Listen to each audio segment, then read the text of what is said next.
नमस्कार शेतकरी मित्रांनो, आपण अनिकेत शेट्टी यांच्या प्लॉटवरती आलेलो आहे त्यांची मुलाखत घेण्यासाठी. तुमचा सर्वप्रथम परिचय सांगा. मी अनिकेत सुदाम शिर्के, राजीव गांधी कॉलेजच्या बॅक साईडला माझा मळा आहे. आळी नियंत्रणासाठी तुम्ही वतनोपणाला अगोदर कोणतं औषध वगैरे घेतलं होतं का? याचे आळे नियंत्रण करण्यासाठी आम्ही पहिल्यांदा कोराजेन वापरलं होतं. पण ते कोराजेनने काही कंट्रोल झाली नाही. म्हणजे 1% पण आळी कंट्रोल नाही. नाही काहीच नाही. त्याच्यानंतर तुम्ही कोणतं औषध घेतलं? त्याच्यानंतर प्रेरणा केमिकल्स मधून आम्ही मोका हे औषध वापरलं. त्याचा योग्य रिझल्ट दुसऱ्या दिवसापासून झाला. तुम्हाला फक्त आळी नियंत्रण झालेलं का? अजून काही काळजी? नाही, काळोखी पण आलेली नाही. ते औषध तुम्ही बघू शकता. आळे पण गेले पूर्णपणे आणि चांगली टवटवीपणा पण आलेला आहे. तर जे तुम्ही औषध फवारणी किती दिवसात केली होती?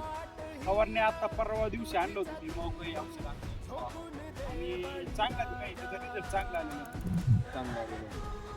तर अनिकेत शेट्टी, तुम्ही सर्व शेतकरी मित्रांना काय संदेश देऊ इच्छिता? म्हणजे कोराजेन वापरलं पाहिजे की आपल्या कंपनी प्रेरणा केली मोकाही औषध वापर? नाही 100% मोका हे औषध वापरलं पाहिजे.